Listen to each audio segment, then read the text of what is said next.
Assalamualaikum teman cerita. Kisah kali ini berjudul Perempuan Beranak Iblis. Mari kita ikuti kisahnya. Jam menunjukkan pukul 8 malam saat Puji melangkah masuk ke dalam rumah anak menantunya. Ia mengernyit ketika mencium aroma kapur barus saat berdiri di ruang tamu sederhana itu. "Loh, kok diam di sini, Bu? Masuk saja. Ayo, Kamboja sudah siapkan tempat tidur untuk Ibu," ucap seorang perempuan berparas manis dan berpenampilan sederhana di belakangnya. "Halah, siapin apa toh?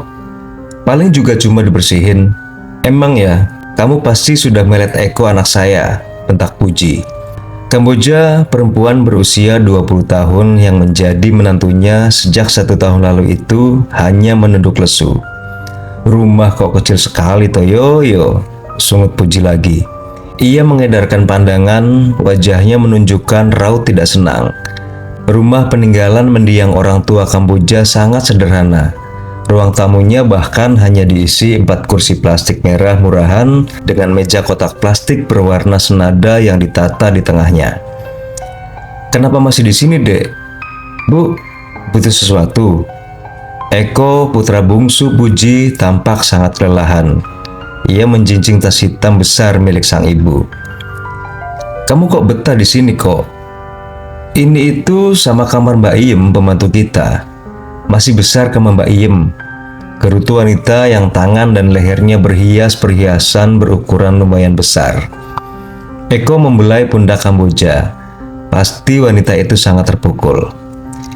"Kan aku sudah bilang sama ibu, rumah di Kojo kecil, jauh dari kata mewah seperti milik kita," ucap Eko berusaha mendinginkan suasana. Bibir Puji masih mengerucut. "Punya menantu kok miskin sekali. Beda sama istri-istri kakak kamu. Apes kamu, Le?" Kamboja tak bersuara. Sejak tinggal bersama Puji, ia memang sangat sering dibandingkan dengan 2 kakak iparnya. Ia juga sering menjadi bulan-bulanan Puji karena terlahir miskin dan besar dengan status batang kara. Bapak ibunya meninggal saat Kamboja berusia 12 tahun. Ia anak tunggal. "Sudah, ibu mau tidur saja. Kamar ibu mana, Jak?" tanya Puji ketus. Kamboja tak menyahut. Ia masuk dengan menundukkan sedikit tubuh mungilnya. "Mari Bu, Oja antar." Langkah Kamboja kecil namun cepat. Ia terbiasa bekerja keras saat tinggal di kota. Puji selalu memerintahkannya agar bangun setiap jam 4 pagi. Keduanya berhenti di ruang tengah. Terdapat 2 kamar yang saling berhadapan. Salah satunya adalah kamar Puji. Kamboja masuk terlebih dahulu, lalu diikuti Puji. Kamar itu bersih dan wangi. Namun entah kenapa hati Puji merasa tak nyaman. "Sepertinya baru nggak, Jak? Kalau lawas takut badan ibu gatal," hardiknya. Kamboja meletakkan tas Puji. "Baru kok, Bu. Oja beli dan langsung dicuci," jawabnya. Eko mengikuti mereka. "Ya Allah, Bu. Kalau main ke tempat Mbak Eni dan Mbak Risa, belum tentu mereka berlaku seperti ini ke ibu loh. Jangan jahat-jahat sama di Oja dong, Bu," keluhnya. Ia sejujurnya keberatan mengikuti permintaan Puji ketika wanita itu meminta agar Eko menyusulnya dan membawanya tinggal di rumah Kamboja. Eko baru-baru ini dipindah tugaskan ke daerah asal sang istri. Dengan berbagai macam pertimbangan, ia dan Kamboja memilih untuk tinggal di rumah peninggalan orang tua Kamboja. Meski sederhana, setidaknya akan membantu menghemat pengeluaran mereka, sebab keduanya punya rencana untuk membeli rumah di kota. "Ibu mau makan dulu?" tanya perempuan itu. "Gak, sudah pergi sana," usir Puji. Rasanya sedikit sakit ketika mendengar Eko membela istrinya.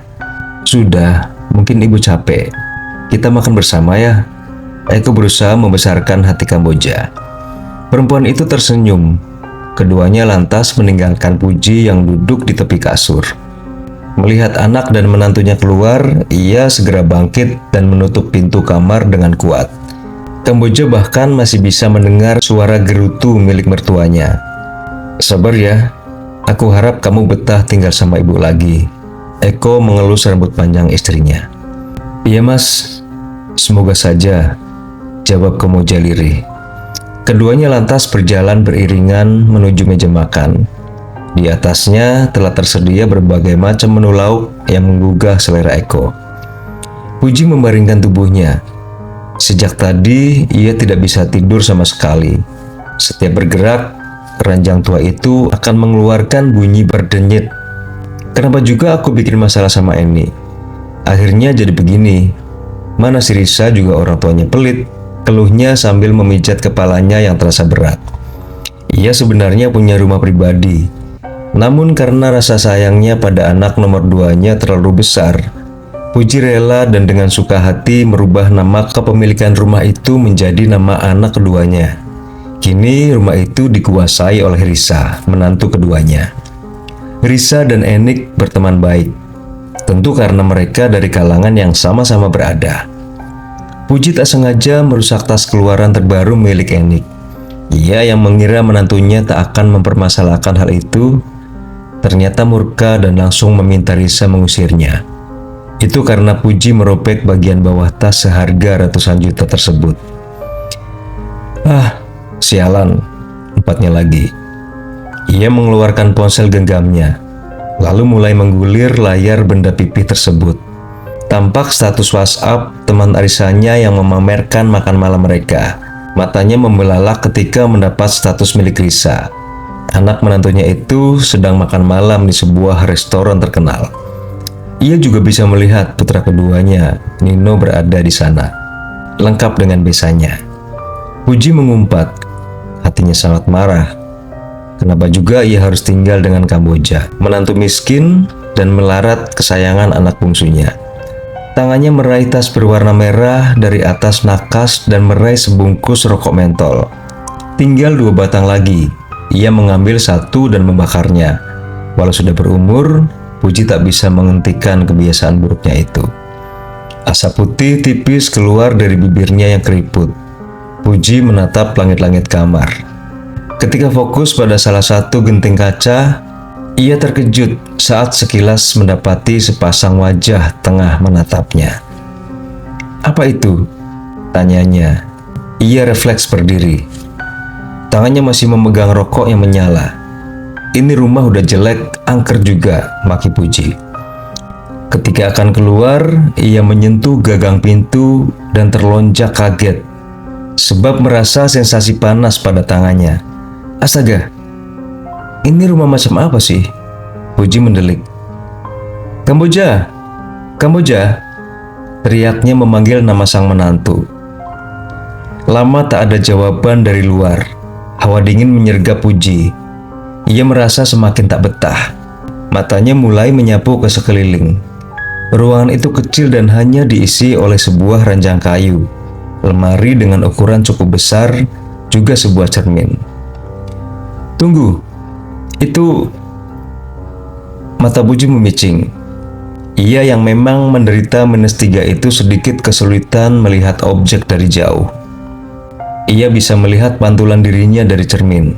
Namun yang membuatnya kaget adalah munculnya sepasang kaki yang tampak melayang di belakang pundaknya. Dada Puji berdebar kencang. Ia menoleh berlahan. Ketika berbalik, sepasang kaki itu tak ada lagi. Luar biasa, baru 1 hari dan sudah ada penampakan yang aneh-aneh. Ia berkata dengan nada ditinggikan, sengaja untuk menimbulkan keberanian pada dirinya sendiri. Gegas Puji menyamar telepon genggamnya dan kembali ke pintu kamar. Ia menarik gagang pintu dan hampir jatuh, sebab pintu itu langsung terbuka. Ia mengembuskan nafas namun seketika terdiam saat menatap apa yang ada di depannya. Pintu kamar depan terbuka sedikit, tampak separuh wajah manusia mengintip ke arahnya. "Boya, kalau bertemu itu yang sopan, Bu. Sudah malam kok berisik."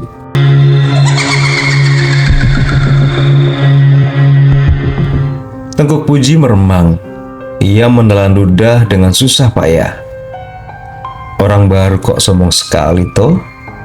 Nanti saya makan baru tahu rasa," ucap siapapun yang berada dalam kamar tersebut. Puji yang saat muda adalah wanita tomboy itu segera berusaha menguasai dirinya. Ia mengepalkan tinjunya. "Siapa kamu? Gak sopan sama orang tua. Pasti saudara Kamboja ya? Dasar orang desa," hardiknya. Sosok di balik pintu itu terdiam. Matanya menatap Puji lekat. "Emang dasarnya anak gak sekolah?" Heran aku. Dikasih pelet apa sih Eko sampai mau sama Kamboja? Dia itu cuma cantik aja, otaknya gak ada. Pintu terbuka semakin lebar.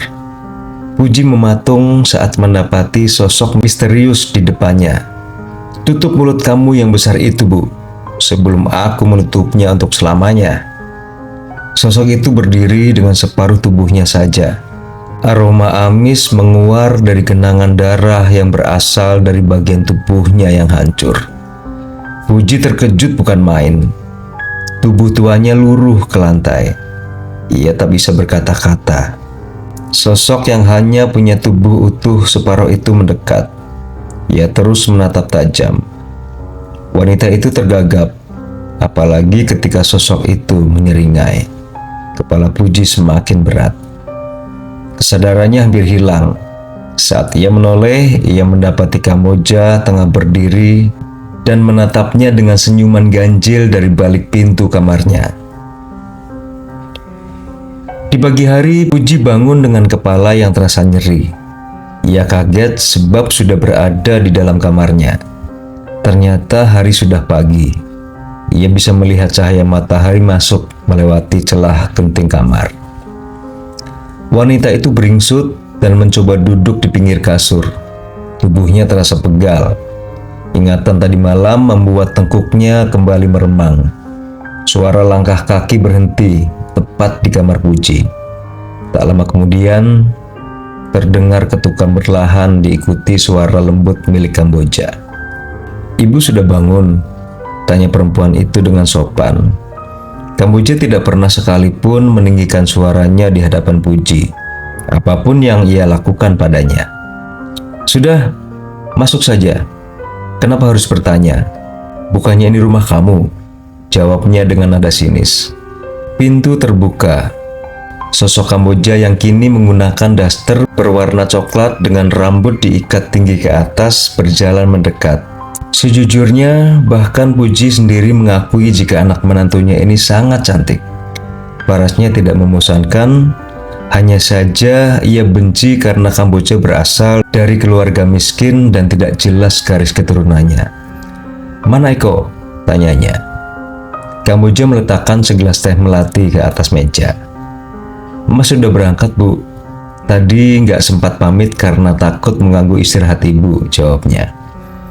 Puji memutar bola matanya. "Siapa yang memindahkan Ibu ke kasur?" tanyanya lagi. Kali ini tangannya terulur menyentuh cangkir yang mengeluarkan aroma wangi tersebut. Alis Kamboja bertautan. "Maksud Ibu, memangnya tadi malam Ibu tidur di mana?" ia balik bertanya. Puji meniup isi cangkir lalu berdecak kesal. "Tadi malam tuh Ibu pingsan. Habis lihat setan di kamar depan." "Kamu itu ya? Jadi perempuan yang bersih dong, Ja. Masa rumah sampai ditinggalin demit?" bentaknya. Kamboja hanya menunduk. Selalu begitu setiap Puji melontarkan ucapan kasarnya. "Kenapa kamu nggak jual saja rumah ini? Kan lumayan. Duitnya buat beli rumah di kota." Puji meletakkan cangkir setelah menegak sedikit isinya. Tenggorokannya terasa hangat. Ia menatap Kamboja yang memainkan jemarinya. "Tidak bisa, Bu. Ini kan rumah orang tuaku. Hanya ini satu-satunya tempat di mana kenangan mereka tertinggal." Puji menengus lalu bangkit. Ia berdiri di depan Kamboja yang terlihat sedih. Oja, kamu ini sedih terus kisah hidupmu. Sekali-kali ceritain yang senang-senang kek. Tentang masa lalu kamu, heran aku sama Eko. Dikasih apa sih sama kamu?" Tangannya dengan sengaja mendorong pelan bahu Kamboja, membuat perempuan itu hampir jatuh terjerembab. Bukan 1-2 kali Puji melakukan hal seperti itu. Ia bahkan pernah melempar Kamboja menggunakan mangkok kaca hanya karena perempuan itu memasukkan garam berlebihan ke dalam sup ayamnya. "Maaf, Bu," lirih Kamboja. Puji menghembuskan nafas kasar. Siapin air mandi buat ibu, kayak biasanya. Awas kalau kepanasan, tak siram ke mukamu nanti, ancamnya. Kamboja berlalu dengan kepala tertunduk. Tak lama terdengar suara berisik dari arah dapur. Puji segera mengeluarkan pakaian gantinya, juga beberapa alat mandi yang ia bawa dari rumah lamanya. Aroma masakan tercium wangi saat Puji melewati meja makan. Kamboja memang pandai mengolah bahan masakan dibanding Ani atau Risa. Hanya Kambojalah yang selalu aktif di dapur. Ia sangat berbeda jika dibandingkan dengan kedua kakak iparnya. Puji mencomot satu dadar jagung, sementara matanya mencari keberadaan Kamboja. Ia akan memanggil nama perempuan itu ketika Kamboja masuk ke dalam rumah melewati pintu dapur. "Dari mana kamu? Air ibu sudah siap," tanyanya sambil mengunyah dadar jagung. Olahan berbahan dasar jagung manis itu terasa sangat pas, manis, asin, juga pedas. Dari irisan cabainya menyatu dalam mulut Puji. Sudah bu, ini Oja baru mau manggil ibu," jawab Kamboja. Alis mata Puji bertautan. "Loh, kamar mandinya di luar Toja?" Kamboja mengangguk kecil. Sementara reaksi Puji sudah sangat bisa ditebak. "Astaga, ini rumah macam apa? Bisa-bisanya kamar mandi sama rumah utama terlibat hubungan jarak jauh. Ini kalau kebelet bisa keluar duluan baru nyampe ke kamar mandi." Ia terus mengoceh tanpa memikirkan perasaan Kamboja. "Maaf, entah sudah berapa ribu kali Kamboja mengucapkan permintaan maaf untuk kesalahan yang tak pernah ia lakukan." Matanya terlihat sayu, sementara ia mengulum bibirnya yang tampak bergetar. "Nangis lagi, nangis terus Kamboja. Itu air mata nggak bisa habis," hardik Puji kemudian mendorong Kamboja dengan tangannya. Ia lantas melakukan gerakan seolah sedang memijat kepalanya, lalu berjalan menuju keluar. Sebelum keluar dari pintu, Puji bisa mendengar isak tangis menantunya, namun ia berpura-pura mengabaikannya. Toh bukankah Kamboja sudah biasa diperlakukan seperti itu? Puji menggantungkan handuk pada sebuah paku. Matanya terus menatap awas pada sudut-sudut kamar mandi sederhana itu. Ia bergidik ngeri, sangat khawatir jika tiba-tiba ada hewan melata atau kelabang yang muncul. "Gusti, mimpi apa aku? Sekarang harus tinggal di tempat seperti ini," keluhnya. Meminta untuk tinggal bersama Risa mungkin adalah jalan terbaik. Ia akan mencoba menghubungi Nino nanti. Kamar mandi itu lumayan besar, cukup untuk 2 orang dewasa. Bak mandinya juga lebar dengan air jernih yang mungkin baru ditimba oleh menantunya.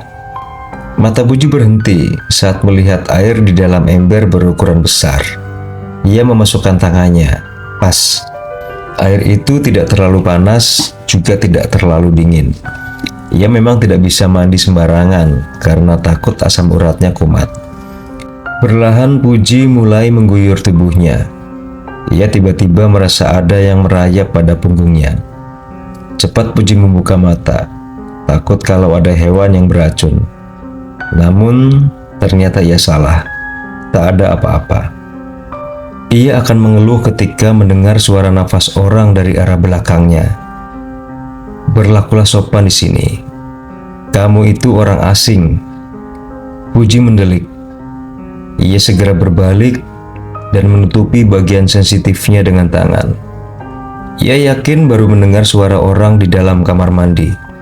"Siapa? Siapa kamu?" teriaknya. Ia meraih handuk dan melilit tubuhnya. "Jangan macam-macam ya sama saya," ancamnya lagi. Samar dan tipis suara itu seolah terbawa angin. Puji menggenggam gayung. Ia tak akan ragu memukulkan benda itu pada siapapun yang iseng menjahilinya. "Wanita sombong, laknat!" Bisikan itu kembali terdengar. Kepala Puji terasa berat. Ia benar-benar ketakutan. Saat membuka pintu, ia mendapati Kamboja sedang berdiri membelakanginya. "Oja, Siapa tadi yang gangguin ibu? Pasti tetanggamu kan? Ayo, kita datangi rumahnya sekarang, ajaknya berapi-api. Kamboja bergeming. Ia lantas berbalik. Mata Puji mendelik saat menyadari menantunya sedang membawa celurit. Kamu mau apa, Jak? Awas, singkirkan itu. Perintahnya cepat. Nyalinya menciut ketika melihat benda tajam itu. Kamboja memiringkan kepalanya. Ia lalu tersenyum lebar. Tanpa diduga, ia menggorok lehernya sendiri. Puji histeris melihat darah yang muncrat dari luka menganga di leher Kamboja. Sementara menantunya semakin tertawa keras bagai orang kesetanan. Setan! Teriak Puji. Ia refleks melemparkan gayung yang ada di tangannya. Tawa Kamboja masih terdengar dari dalam kamar mandi. Puji menutup pintu dengan bersandar di belakangnya. Ia mengusap tengkuk yang terasa dingin. Itu apa? Gumamnya seorang diri. Dadanya terasa sakit akibat terkejut. Untung saja ia tidak sampai jatuh pingsan. Tak ada suara tawa Kamboja lagi yang terdengar. Namun Puji masih tak yakin untuk keluar. Acara mandi air hangat itu ia urungkan. Sudah 2 kali ia mendapatkan gangguan tak masuk akal di sini. Ibu belum selesai. Terdengar suara Kamboja memanggil dari luar. Puji semakin waspada. Ia merapatkan tubuhnya pada pintu kamar mandi. Bu, maaf, Oja mau ke kamar mandi juga, ucap menantunya itu. Puji menelan ludah. Ia berusaha mengintip, namun pintu kamar mandi itu tak memiliki celah sama sekali. Ia bagai orang bodoh. Sadar Puji, ini cuma khayalan saja. Mana ada setan siang-siang begini. Ia merutuki dirinya sendiri. Setelah memastikan handuknya kencang, ia kemudian membuka pintu. Tak ada lagi darah atau sosok Kamboja yang menggorok lehernya sendiri. Yang ada hanya menantunya sedang berdiri sambil memegang perutnya. Kenapa kamu? Tanyanya ketika melihat Kamboja meremas perutnya. Perempuan itu hanya meringis. Sakit, Bu. Mungkin masuk angin, jawabnya lirih. Puji ingin memastikan sesuatu. Ia ingat sebuah adegan dalam film horor lawas yang pernah ia lihat. Ketika salah satu tokohnya adalah jelmaan setan. Sosok itu punya paku di kepalanya. Ia akan memastikan jika Kamboja benar-benar setan atau bukan. Ya sudah, sana masuk. Nanti ibu kerokin, titahnya. Seulas senyum muncul di wajah Kamboja. Untuk pertama kali ia mendapatkan perhatian Puji. 2 lesung pipitnya terlihat menambah kecantikan pada parasnya. Sebelum benar-benar masuk ke dalam rumah, Puji kembali memastikan sosok Kamboja sudah masuk ke dalam kamar mandi. Ia sesekali bisa mendengar suara menantunya buang angin. Minyak angin serta 1 buah uang koin kuning telah tersedia di atas meja. Kamboja duduk membelakangi Puji yang meneliti setiap inci punggung menantunya. Kulitnya tampak halus.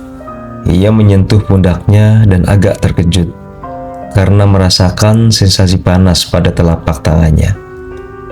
Kamu panas, sakit sejak kapan? Tanya Puji. Ia menunda keinginannya untuk memeriksa kepala Kamboja. Gak tahu, Bu. Cuma belakangan ini memang badan Oja sering pegal-pegal, jawabnya. Tangan Puji cekatan mengerok Kamboja. Garis merah mulai tampak di setiap ruas punggungnya. Ada rasa kasihan melihat anak menantunya yang satu ini. Sudah miskin, yatim piatu pula. Tak ada yang bisa ia mintai tolong untuk memberi perhatian selain pada suaminya saja. Kamboja mulai bersendawa. Sesekali ia seperti menelan rasa mual. Kamu hamil deh kayaknya, tebak Puji. Ia menghentikan gerakan tangannya. Kamboja sedikit terkejut. Hamil? Puji memutar bola matanya malas. Iya, hamil. Coba beli alat tes kehamilan. Wanita itu bangkit dari tepi kasur. Ia segera mengenakan kembali pakaiannya. Bergegas, ia berjalan keluar dan kembali untuk menyalami Puji. Loh, mau kemana? "Sini dulu," tanya Puji. Kamboja menghentikan langkahnya. "Kata ibu, suruh ke apotek. Ini Oja mau berangkat," jawabnya polos. Puji mengusap dadanya. Ia benar-benar ingin menelan Kamboja bulat-bulat. "Apotek jauh, Oja. Kamu mau jalan kaki ke sana? Nanti minta Eko yang beli. Kamu duduk dekat ibu," perintahnya. Wanita itu terdiam. Saat diperhatikan dengan seksama, Puji bisa melihat wajah menantunya sangat pucat. "Duduk. Duduk diam di sini. Ibu akan membuatkan minuman hangat." Kamboja segera menurut. Ia duduk kembali di tepi kasur. Ia tersenyum pada Puji yang segera mengalihkan perhatian. Saat berjalan ke dapur, ekor matanya menangkap sosok Kamboja sedang mengintip dari kamarnya. Ia berusaha mengabaikan menantunya itu dan fokus membuat segelas wedang jahe. Tak sulit, hanya butuh waktu 10 menit, satu gelas wedang beraroma menenangkan itu sudah siap diminum. Ia kembali ke dalam kamar dan menemukan Kamboja sedang memijit telapak tangannya. "Ini diminum pelan-pelan," titahnya, lantas menyodorkan segelas wedang jahe pada Kamboja. "Makasih, Ibu." Wanita itu menerima dan langsung meniup isi di dalam gelas. Puji memperhatikan Kamboja. "Kamu selama ini tinggal di sini sendirian?" Refleks ia bertanya. Kamboja menghentikan aktivitasnya. "Iya, Bu." "Saudara orang tuamu?" Kamboja menghela nafas. "Nggak ada, Bu. Bapak dan Ibu hanya berdua." Kepala Puji terasa berat. Ada rasa kasihan yang menelusup ke dalam dadanya. Ada jeda keheningan di antara dua wanita itu. "Terima kasih, Bu," ucap Kamboja tiba-tiba. Puji menatap menantunya sekilas. "Untuk apa wedang jahe ini?" tebaknya. Wanita itu mengangguk. Puji tersenyum getir. Selama ini tak pernah ada ucapan terima kasih yang terlontar dari bibir Enik maupun Risa. Padahal Puji sudah melakukan apa saja yang dua menantunya inginkan. Rasanya agak aneh saja mendengar rasa terima kasih dari Kamboja setelah apa yang ia lakukan barusan. "Ibu rindu Mbak Eni dan Mbak Risa ya?" tanya Kamboja lagi. Puji menaikkan satu alis. "Tidak perlu tahu. Itu bukan urusan kamu." Kamboja kembali diam. Ia menatap gelas berisi wedang jahe yang tinggal setengah. "Kenapa ibu sangat sayang pada mereka? Padahal mereka tidak pernah menghormati ibu?" tanyanya tiba-tiba. Puji merasa tak nyaman dengan pertanyaan Kamboja. Ia berdiri dan menyilangkan tangan di depan dadanya. "Kamu jangan bicara aneh-aneh, Deja. Ibu baikin kamu karena kasihan. Sudah sana, pergi ke kamar kamu," usirnya. Ia membalikkan badan, tak mau memperlihatkan raut kekecewaannya. "Maaf, Bu," ucap Kamboja kemudian melangkah keluar kamar. Saat akan menutup pintu, Kamboja menatapnya lekat. Ia memiringkan kepalanya sedikit. "Ibu nggak mau balas dendam sama Ibu Eni dan Mbak Risa. Kan mereka sudah membuang ibu." Tengkok Puji meremang melihat hal itu. Aura Kamboja terasa sangat berbeda. Senyumnya pun terlihat mengerikan. "Apa sih yang kamu bicarakan? Pergi sana," herdik Puji. Kemudian berjalan mendekat pintu. Ia mendorong punggung Kamboja lalu menutup pintu dengan keras. Puji menghembuskan napas kasar. Ia akan berbalik ke arah kasur saat mendapati Kamboja masih ada di belakangnya. Wanita itu menatapnya dengan tatapan datar. Loh. Puji menunjuk Kamboja lalu menunjuk pintu kamar. Perlahan, sosok Kamboja yang ada di hadapannya menyeringai. "Apa kamu tidak mau menerima bantuanku? Bukankah kamu sakit hati pada dua menantumu yang lain?" "Oja, sebenarnya kamu ini apa?" pekiknya. Derit pintu dari arah belakang terdengar. Sosok Kamboja yang lain berdiri di ambang pintu. Keduanya tertawa dan menjawab bersama-sama, "Kami berdua menantu ibu." "Hah?" Puji terdiam, berada di antara dua sosok Kamboja yang mengaku sebagai menantunya. Ia berulang kali melempar pandangan.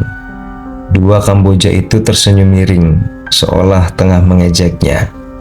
"Sudah aku bilang kamu pasti setan, ya kan? Ngaku kamu." Ia menunjuk dua wanita yang memiliki rupa sangat mirip tersebut. Kamboja yang ada di dalam kamar menatap Puji lekat. "Tidak, Ibu. Ini Oja, menantu Ibu. Istri Mas Eko." Sementara Kamboja yang ada di ambang pintu tak berbicara apa-apa. Ia hanya diam dan menikmati kebingungan Puji. Puji menatap sekilas. Tak ada apapun yang bisa mempersenjatai dirinya. Sosok Kamboja yang ada di dalam kamar mendekat, lalu mengulurkan tangannya. "Aku akan menolong Ibu," gumamnya. Puji mundur perlahan. "Berhenti kamu, dasar wanita sundal." Kamboja terus berjalan, hingga akhirnya Puji nekat menarik sebuah vas bunga kecil yang menjadi hiasan di atas lemari pakaiannya. Dengan keras ia melempar sosok Kamboja. Vas itu jatuh dan menghantam lantai hingga pecah menjadi kepingan kecil. Kamboja yang ada di ambang pintu mengadu keras. Puji berbalik dan mendapati wanita itu memegang kepalanya. Darah mengalir dari dahinya. "Hah? Kamu yang asli? Berarti kamu yang setan. Kurang ajar kamu, Oja. Beraninya bermain dukun." Ia menunjuk Kamboja asli yang masih mengerang. "Ibu, tolong." Kaki Kamboja masih terus memegangi kepalanya. Wanita itu terhuyung. Sosok Kamboja yang dilempar Puji dengan vas itu berubah. Sosoknya menjadi wanita yang punya separuh badan hancur. Sosok itulah yang dilihat Puji di malam pertamanya kemarin. "Beraninya kamu, perempuan sombong," pekiknya.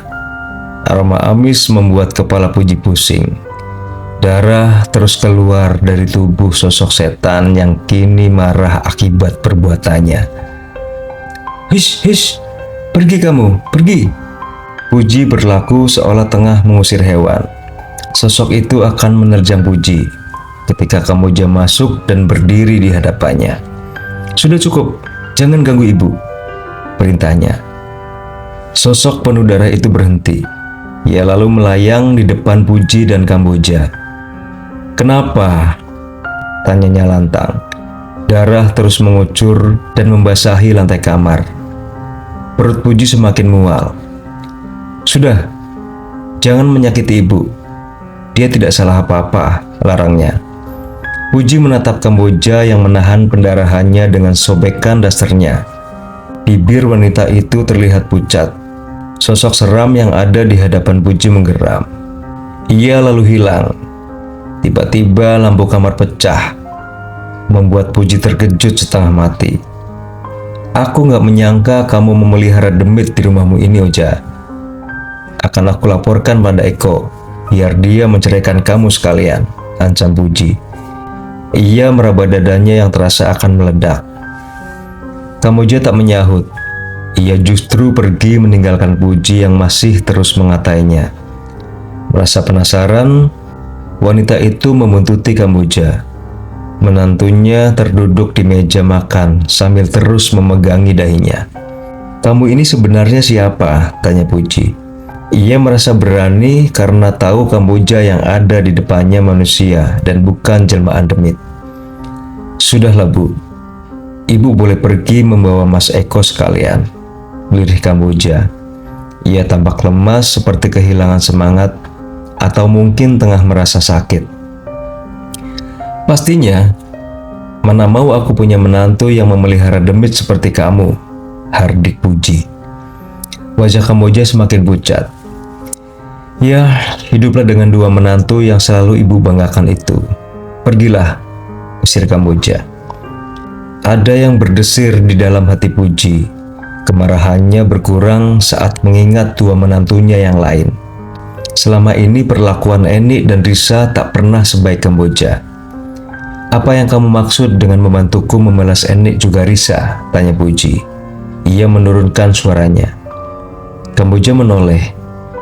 "Aku tahu ibu selalu makan hati, maka aku menawarkan bantuan untuk membalaskan dendam ibu," jawabnya. Alis Puji bertautan. "Dendam? Kamu tahu dari mana kalau ibu dendam pada mereka? Lucu juga rasanya membahas hal ini pada orang yang selalu ia sakiti, batin Puji. Kamboja melepaskan tangannya, darah kembali menetes dari dahinya yang terlihat mengalami luka terbuka. Tentu aku tahu, aku selalu memperhatikan ibu saat masih tinggal di sana. Bukannya ibu selalu menangis setelah Mbak Eni atau Mbak Risa membentak ibu di depan orang tua mereka. Dada Puji berdebar semakin kencang. Ia menelan ludah. Bagaimana bisa ibu tidak dendam kalau dua menantu yang ibu agungkan malah sering membuang masakan spesial buatan ibu dan lebih memilih memesan makanan dari aplikasi online? Atau saat ibu diminta keluar saat hari sedang hujan lebat, sementara anak dan menantu ibu enak-enakan menjamu besan-besan ibu. Mulut Puji terkunci. Tenggorokannya terasa kering. Semua ucapan Kamboja memang benar. Sebab itu juga kan ibu selalu melimpahkan rasa marah ibu ke Oja. Mata elang Kamboja menatap Puji lekat, berusaha menyelidiki setiap ekspresi yang ia keluarkan. Kamu memperhatikan itu semua? Tanya Puji lirih. Air matanya hampir tumpah. Ya, Oja selalu memperhatikan semua yang terjadi di rumah ibu, jawabnya. Puji merasa tubuhnya kehilangan bobot. Ia hampir jatuh jika saja tangannya tak tertumpu pada meja makan.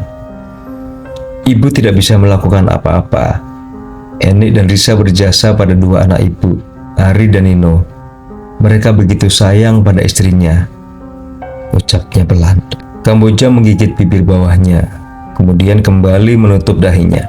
Apa jasa mereka lebih besar ketimbang ibu? Puji menatap Kamboja. Entah penglihatannya salah atau tidak, tapi ia yakin melihat senyum wanita itu sekilas. Entahlah Oja, ibu tidak tahu. Kamboja meletakkan kain yang basah oleh darahnya. Maka dari itu izinkan Oja membantu ibu. Sebagai orang tua, seharusnya mereka memperlakukan ibu sebaik mungkin. Apalagi Mas Ari dan Mas Nino. Puji terhenyak. Tak pernah sekalipun dua menantunya yang lain mengatakan hal itu padanya. Dari ketiga putranya, hanya Eko yang masih sangat memperdulikan Puji. Terserah kamu saja Oja, ibu pusing. Sebaiknya kamu juga mengobati lukamu. Itu tampak parah. Darahnya terus mengucur. Ia menunjuk luka Kamboja. Wanita itu menyentuh lukanya dengan telapak tangan. Dan ajaibnya, luka itu menutup sempurna, tak meninggalkan bekas sama sekali. Kepala Puji terasa semakin berat. Oja, sebenarnya kamu ini makhluk apa? Gumamnya. Mata Kamboja berbinar. Ia tersenyum dan menampilkan deretan gigi putihnya yang rapi. Aku adalah menantu ibu, yang mulai sekarang akan menjadi malaikat penolong ibu. Jawabnya yang terdengar asal. Tangan putih Kamboja bergerak ke arah Puji. Ia yang sudah lemas tak banyak punya tenaga untuk menghindar. Nah, sekarang mari kita beri pelajaran pada Mbak Risa yang sudah melempar ibu keluar dari istana ibu. Ibu mau membalasnya dengan cara apa? Tanya Kamboja sumringah. Puji berusaha mengerjapkan mata.